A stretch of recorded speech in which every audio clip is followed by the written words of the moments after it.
Welcome back to my workshop. Now in the UK we're very good at two things.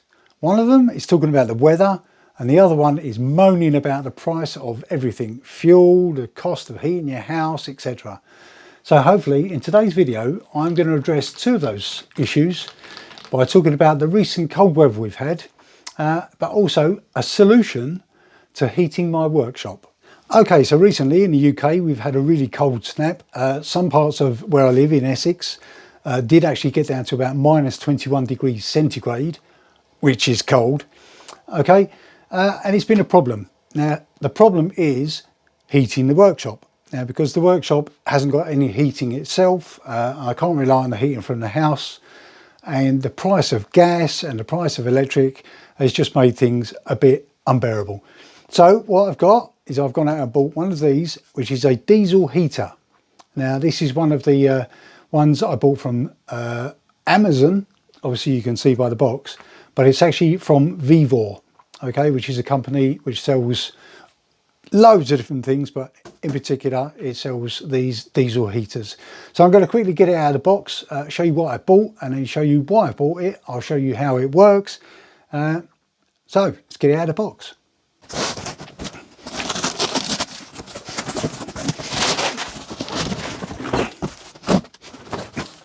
A box in a box.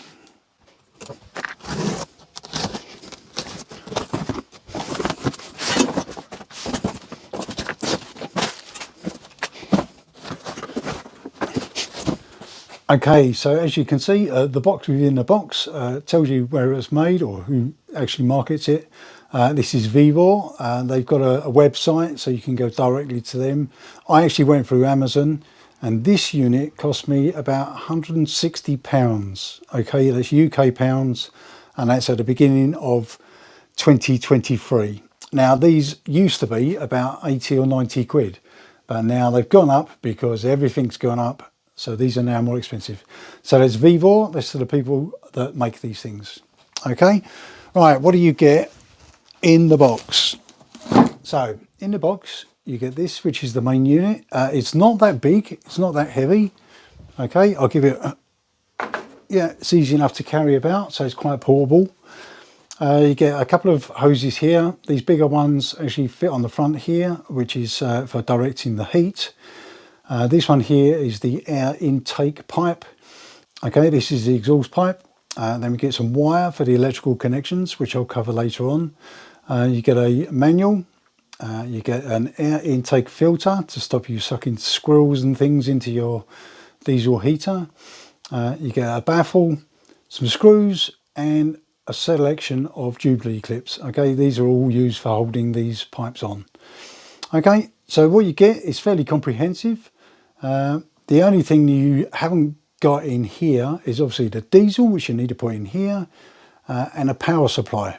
Now the power supply doesn't burn the fuel. What the power supply does is it drives the injector and the fans. Okay, but I'll cover that in a moment. All right, so all of this lot put together is a diesel heater, which hopefully will be enough to heat my workshop. Now this is a 5 kilowatt unit. They do bigger ones. Most of the ones you'll see look like this. Okay, but basically the actual burner inside is the same. Okay, it's just that this is packaged slightly different. Okay, I'll have a quick look through this so you don't have to, and I'll get this thing assembled. We'll put some fuel in it and then try and get it started. Okay, so before I assemble this, why have I got it? Now at the moment there's no heating in the workshop. I've got one of these, which is a little 3 kilowatt electric heater. Okay, it's not very good. It does dish out some heat, but it doesn't last very long, and it costs a fortune to run. Okay, the price of electricity nowadays is just ridiculous. Okay, so that means I don't want to put a heater on. I don't want to come out in the workshop. Okay, but now I need to come out in the workshop. Now this runs on normal diesel, but it can also run on, so there's normal white diesel. It can also run on red diesel, okay, which is obviously can be used for diesel heaters and agricultural vehicles. Where I live, it's not very available, okay. For me to go and buy red diesel, I'd have to drive quite a way, which will probably ruin the amount of benefit you get out of actually going to get the diesel. Obviously, if I'm in the garage where they do red diesel, then I can buy it there and then, okay. But locally, it's difficult to get it. There are millions of videos on YouTube where people are running these on all sorts of combustible oils. I won't be doing that. I'll just be using normal, clean, white diesel. Okay, so a quick, before we start assembling it, a quick word about the instructions. They seem fairly comprehensive. There's drawings of the components, slightly fuzzy, but it tells you exactly what everything is. Then obviously it shows you installation. Now these are obviously normally used in vehicles, okay, so in camper vans or RVs or whatever you want to call them, or trucks. Okay, so the idea is these are used for vehicles, but I'm obviously going to try and use it in my workshop to see if it's good enough to actually heat that. It gives you some dimensions of the actual burner itself. Fairly useful information, and what I'll probably do is I'll get it assembled, and then obviously it goes over the controls, and then when I get to that point, then I can have a read through this. Okay, so first things first, you turn it over onto its back, and you can see two ports here.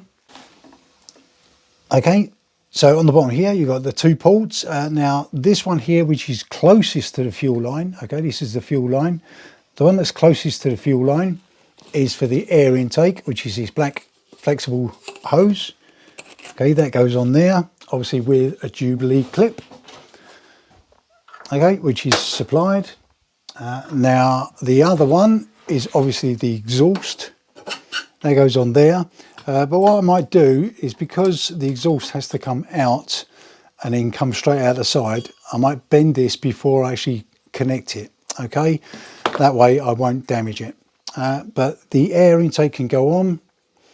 Basically put the Jubilee clip on. Now there's an access hole through the top here, okay, there, okay, so you should be able to get in with the screwdriver. So let's try that.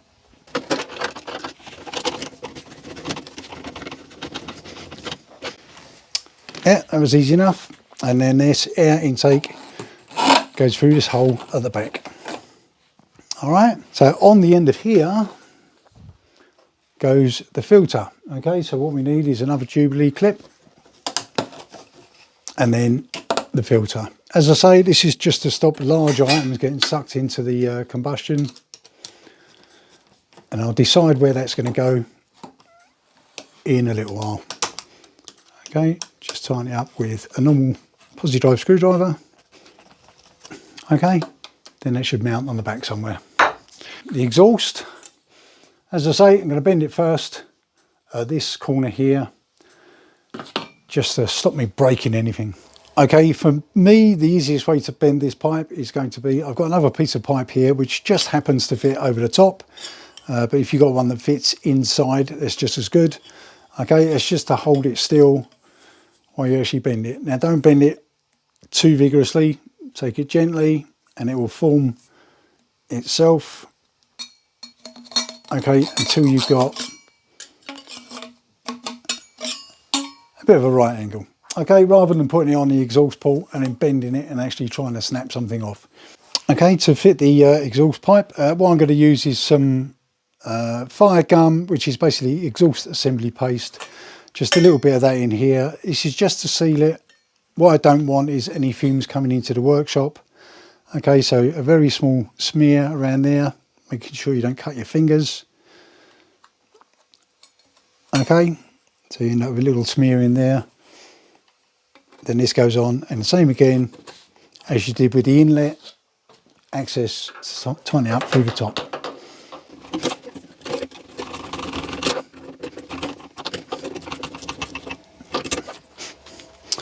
Okay, so that was easy enough. As you can see, the exhaust comes out the side here and the inlet comes through the back. Now, looking at this, even though it's not actually touching the floor here, This is going to get hot, so what I might have to do is raise this up onto some blocks of wood just to keep the exhaust off of the floor. But for now, I'll get it running and get it working, and then I'll address that later. Okay, so to put the baffle on, okay, this is the little baffle. I don't suppose it's up to much, but it might work, you never know. Just one thing to note, if you look here on the bottom, there's a little tiny hole. It's a little drain hole. So whichever way you have it mounted, you have to have that at the bottom, otherwise you'll get condensation in here and it'll eventually rot away. Okay, so the little hole at the bottom. Okay, and there's a mounting hole at the top. Same again, put on some exhaust paste. I won't do that yet because I don't know exactly where my final installation is going to be, but same again, that goes on there, tighten up Jubilee clip.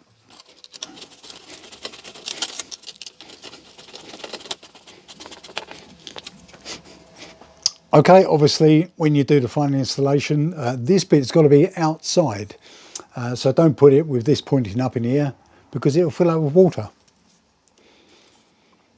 Okay, moving on. Right, on the back of the unit here, we've got the wiring connections. Now the wiring connections couldn't be simpler on this end. Okay, you get supplied two bits of wire, one's black and one is red.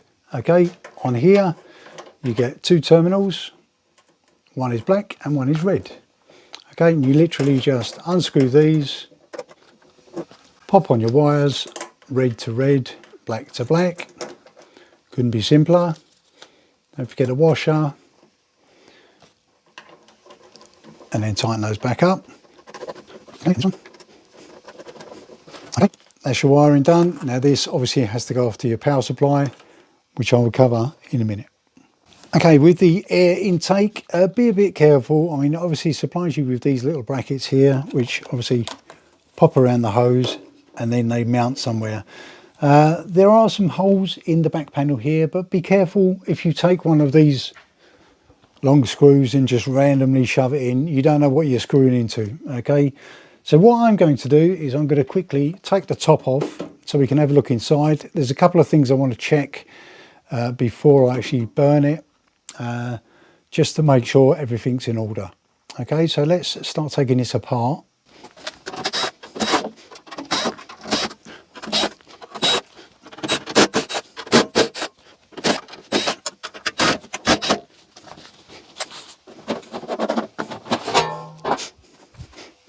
Okay, so now we've got the top off. You can see that the actual top frame supplies most of the support. Okay, the rest of it is quite wibbly wobbly. What you got inside is you got this fuel tank, which is about 5 litres, okay, which is obviously where your diesel goes. Then there's a fuel hose here. Okay, this goes round up to here, which is the pump. Okay, let's get in there. Okay, this is the fuel pump. Now when we start it up, we'll hear this going tick, tick, tick, tick, tick.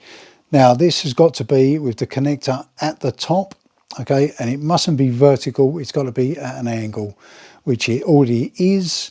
Okay, and the reason for that is you could end up with all sorts of funny air locks, which we want to try and avoid. Obviously make sure that here, okay, these are your electrical connections. You don't really want things touching against it, so you may have to move some things just to make sure this doesn't touch. Now let's have a look at the other side. Okay, I've just turned it around now. Here's the exhaust. Now this whole black unit here is the actual burner unit. Okay, so the fuel comes around from the pump here, it goes round into the bottom and it goes into an injector. There's a glow plug that heats up the fuel. Okay, and on the back here is a fan, and that fan blows air across, so it draws it in here, blows it across and then out the front. Okay, so there's no actual flames. All you're getting is the heat transfer. So this whole unit is basically one big heat transfer. Okay, the exhaust goes outside, the air for the burning comes in here. Okay, so just make sure there's nothing that's going to catch or rub or chafe. Okay, here's your main electrical connections. Make sure they're all plugged in, and there's also a fuse in here as well. Okay, in this little blue case here, there's a fuse. Nothing seems to be untoward there, so I think I can quite safely put that back together and then power it up and fuel it up.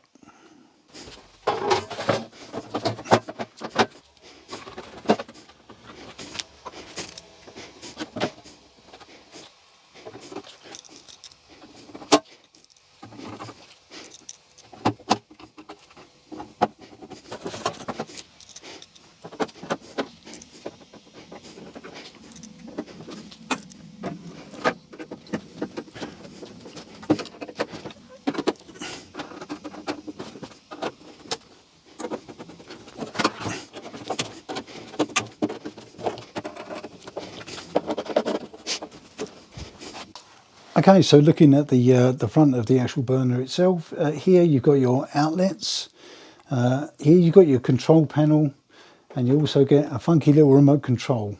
Okay, let's get that off of there. Hello. Well, that's easy.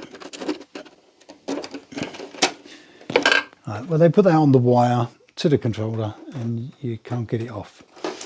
Okay, I'll persevere with that and pull that off. Okay, so I managed to eventually get this little hook off. They put it around the wire and then tuck the wire inside, which is a bit of a pain, but never mind. The remote control itself, there's no exposed buttons. You have to slide this little case back, and then what it gives you is, if we can focus, here we go. We go on and off switches, and then we get a plus and minus. Okay, so that looks fairly good. We'll see how that works later on. Okay, right, I moved it down to the floor now. Now, this is the power supply I'm going to use. Now, this is rated at 12 to 14 volts at 20 amps. Okay, so that's about 350 odd watts. Okay, according to the book here, it says rated voltage is 12 to 24 volts. So it could be used on a truck, for example, for battery wise. Electric power consumption. Now, it says 12, 13 and 7 watts, okay, or 40 watts. I think when you're starting out, it uses a hell of a lot more current, okay. This is saying 40 watts. This power supply is good for 350 odd watts, okay, for a 20 amp power supply. This should be good enough. There's some downsides of not using a battery, which I'll cover in a moment, okay, but this should be enough to get this powered up. And then I've got some fuel here. I should be putting some of that in and then starting it up.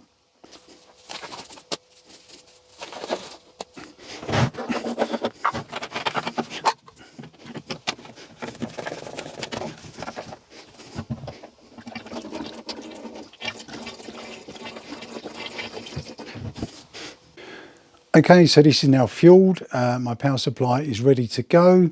I haven't powered it on yet. I thought I'd have another quick read through the instructions because obviously this thing is, you know, potentially dangerous. You know, you've got fuel and you've got heat. It could all go horribly wrong. But looked at the instructions and the first page, okay, and diesel. Yeah, we can do that. That's no problem. Then, after the machine is installed, check whether the phone is stuck.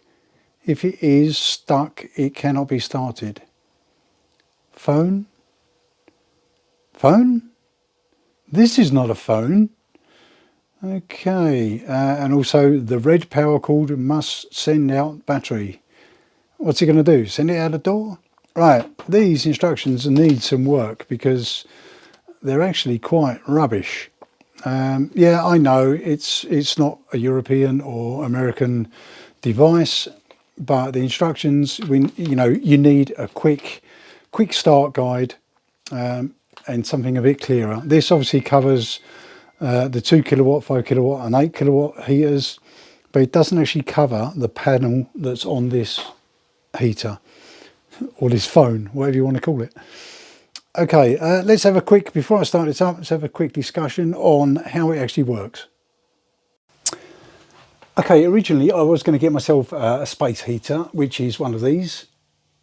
Okay, but with those ones, all of the combustible material and everything is inside the workshop. So, for example, if this is my workshop, Okay, this is me. If I have a space heater, these tend to burn, okay, like this. They'll burn inside the workshop, okay, which means all this like fills up with burnt fumes, and you can end up getting all sorts of nasty pollutants inside the workshop, okay. But with this one, okay, we'll take that away. Although the heater sits inside, okay, the exhaust comes outside the workshop, okay. The inlet is from outside the workshop, and all this does is there's a glow plug inside, okay, which burns the fuel. That's a little flame, okay. And then what happens is air from inside, okay, is drawn in the back of the heater.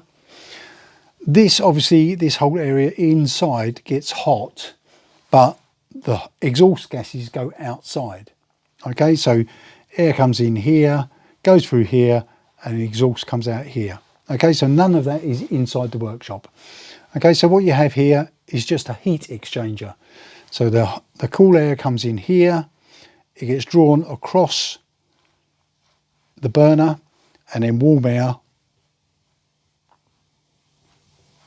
comes out of here, okay. So in theory, there's no pollutants inside the workshop, okay. So when you say a diesel heater, this is relatively safe, but you do have to be careful. Obviously your joint here where the exhaust comes out, that's why I use the exhaust paste to make sure that's sealed, okay. So that in theory is how it works. So all of this area in here becomes warm but not polluted. That's the plan. Right, so we're pretty much ready to go now. Power supply's ready. This is all ready. It's fueled up. Now, obviously, it's freezing cold outside, so I've basically got this going to another pipe, which then goes outside. Okay, right, let's power it on and see what we get. Okay, power supplies come on. This says P040000. Okay, and also there's some other symbols on there. Now this is where the instructions should really be a bit clearer. Okay, so we've got a little battery symbol here, which means obviously this is powered enough. There's a timer function here, which I probably won't use. Now this, I presume, is power setting 4. Okay, and this one here, let me have a look and see if it does actually tell me in the book. Right, let's just had another look through the book. It doesn't tell you what that symbol means. Right, so I'm going to just try and turn it on and see what happens.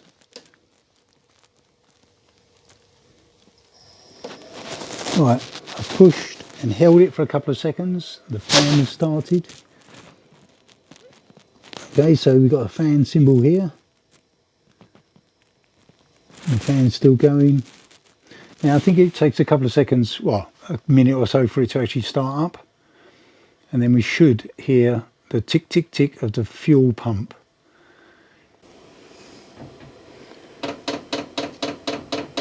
Okay, so the pump is now pumping away. You can hear it, which is quite annoyingly loud. Okay, and you can see it's actually blowing through now. Yeah. Can't smell any diesel yet.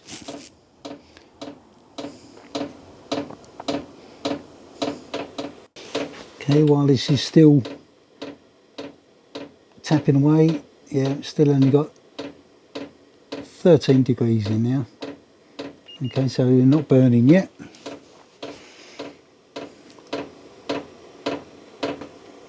Okay, this is still going. Oh, it's just changed tone. The pump has stopped, still on 13. Fan's really ramping up now.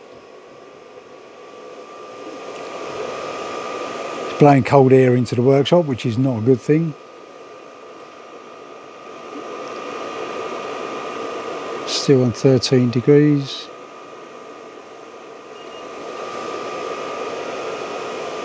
Can't actually hear it firing yet.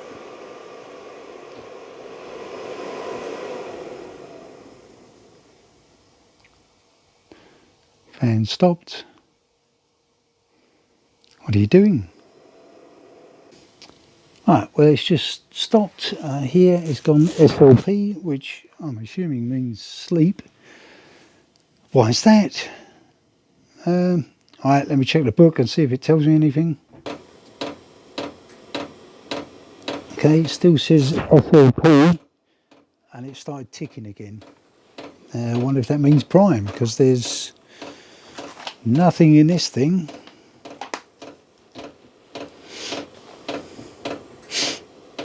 So far this has taken about 5 minutes and it still hasn't started up. Alright, well it just said SLP for ages and I've had to push the OK button. Error 10. Oh, this is not good. Right, error 10. Where's the bloody errors? Right, apparently error 10 means check whether the oil tank is oil circuit is blocked. Okay. Right, haven't actually done anything. I've just started it up again to see if it actually works this time.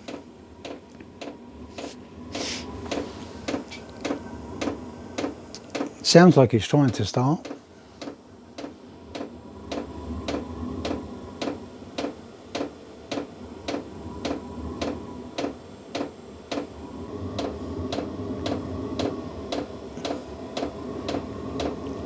It's trying to start. You can hear it trying to start. Okay, it's getting faster and faster.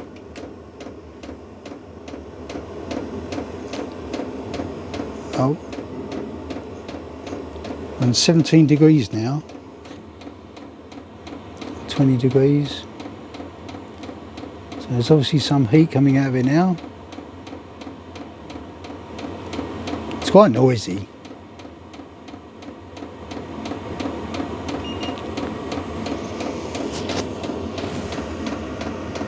Yeah, can actually feel it warming up a little bit. Okay, right.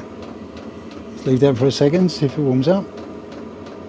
Right, when it tries to start warming up, just see it's now 9 degrees in the workshop, which is a bit nippy. Let's leave this on for a little while and see if it actually works. Okay, it seems to have stabilised at the moment. Let's see how hot it is. Okay, it's about fluctuating a little bit. About 40 degrees at the moment. Let's try turning it up and see what happens. So there's levels, it looks like there's 10 levels. Okay, you can hear the pump increase and the fan increase.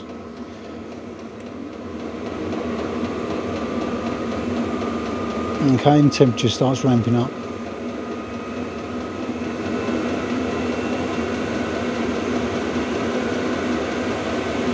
It's quite noisy.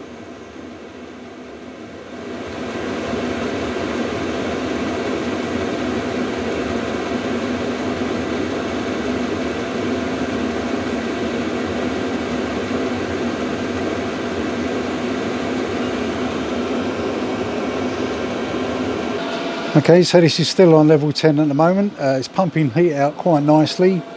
Here's my exhaust at the moment, just like this. Doesn't appear to be much in the way of smoke, but it's quite loud. Right, let's shut this door, try and get some heat in the workshop.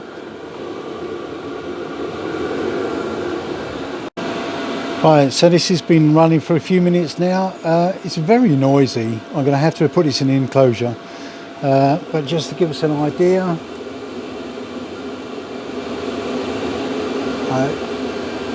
about 70 degrees coming out of there. Okay, but the exhaust is on about 150. Okay, so there's more heat coming out of the exhaust. So maybe there's a way I can scavenge some of that heat to feed the workshop. Okay, it's managed to increase the temperature to about 12.3. Let's leave it running. Right, seems to be running okay. I've just turned it down to P2 so I could hear what I'm saying.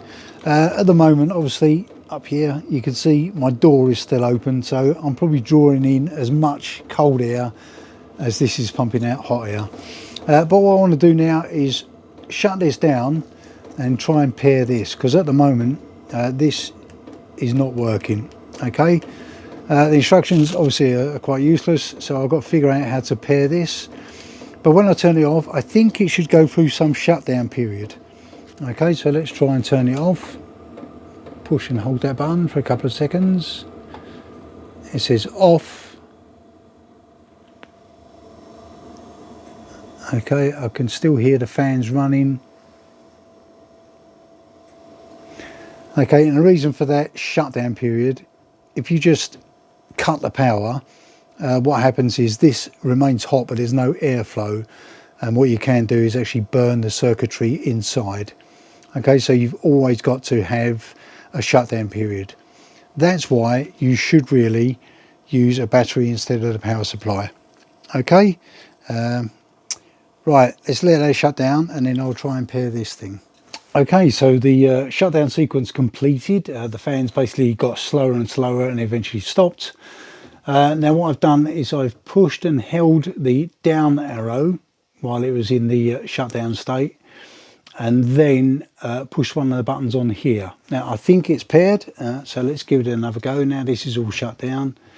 Okay, yeah, so that's on. That's on P2. Let's see if I can turn it up. P3, P4. Okay, that's good. So that's working. So let's leave that to run again. Okay, so where I've just turned this back on again, when it's first turned on, you can hear a really high pitched frequency noise. It's quite piercing, but that gradually stops, and then you can hear the pump starting to pump. Okay, that's where it's trying to inject fuel. Okay, then you can actually hear the burner start burning. Okay, so a deeper rumbling noise. Okay, smell a little bit of fuel when it first starts. It seems to be burning okay. Right, it's very difficult to tell at the moment because obviously the door's still open. So what I'm going to have to do is probably do some different tests once I've got it installed properly. Right, in the meantime, I'm going to try and warm up. Right, well, I think I'll leave it there. Obviously, we've got the machine up and running and we know it works and we know roughly how to control it. But I think we'll leave it there until I've done a proper installation. Obviously, I can't measure how efficient it is, whether it's actually going to work fully in this workshop, because so far I've had to run it with the door open. Okay, so what I need to do is drill a hole through the wall so I can get the exhaust outside. Then I can enclose the workshop and then run it for a period of time and see how it performs. I hope nothing goes wrong, because these instructions really do need some work. Okay, you can sort of extract the information, but it's not very good. You need something a bit clearer. We managed to get the remote control working, which is good. So in theory, once it's installed, I should be able to just come in, turn the power on, and then push the go button and then adjust it up and down. It's a 5 kilowatt unit. It may be enough to do this workshop. It should be, because the 3 kilowatt electric one I had did warm the place up. It doesn't seem too bad. Let's hope it's better on fuel than it is on the old one is on electric. The old electric one costs an absolute fortune to run, so this either way is going to be cheaper. As I say, it'll probably run better on or cheaper on red diesel, but getting red diesel around here is a bit limited. Red diesel is approximately, I don't know, 50p cheaper per litre than white diesel. And as I say, you can run it on other oils, but I'm not going to experiment with that. It can lead to coking up of the inside. Now, I don't want to spend a lot of time maintaining this thing. I just want to come in, turn it on, run it as clean as possible, and then turn it off when I'm finished. Okay, so there may be follow-up videos on my installation, but for now, that's the 5 kilowatt heater from VEVOR. That's these people. And I actually bought it from Amazon. Okay, right, thank you very much for watching. I hope that was of some help, and I'll see you in the next video. Bye.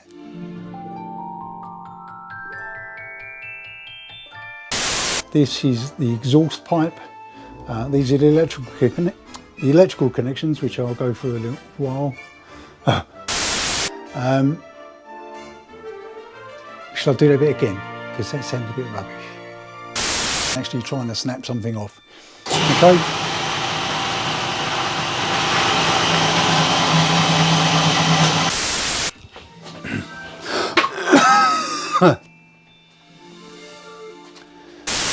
Welcome back to my workshop.